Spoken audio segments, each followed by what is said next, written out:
Обвинители кои пробиваат рокови за истраги кои не сносат одговорност, официјални лица вмешани во корупција, напади врз новинари и прекумерна употреба на сила од страна на полицијата, се дел од забелешките кои се наведени во најновиот извештај на Американскиот Стейт Департмент за Македонија.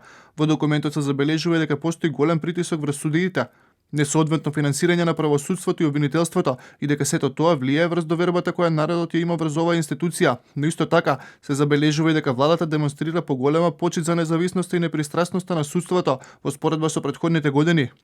Обвинителите генерално треба да завршат истраги во рок од 6 месеци, иако роковите може да се продолжат на 12 месеци во покомплексните случаи и 18 месеци во случаи на организиран криминал со согласност на претпоставениот. Во пракса, обвинителите честопати ги надминуваа овие рокови и не трпат никакви санкции. Се наведува во извештајот.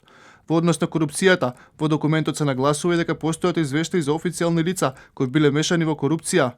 Невладиниот сектор вели дека владината доминантна улога во економијата создала услови за корупција. Во нејзиниот извештај за Северна Македонија на 6 октомври, Европската комисија вели дека државата направила добар напредок во истрагата и прогонот на криминал на високо ниво.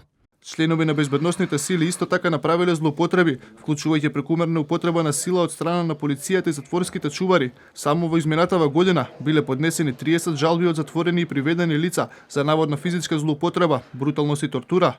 Во извештајот се наведува и дека медиумската средина продолжила да се подобрува изминатава година, а според Асоциацијата на новинари на Македонија, владиниот одговор во случај на насилство и закани кон новинари бил бавен и неефикасен.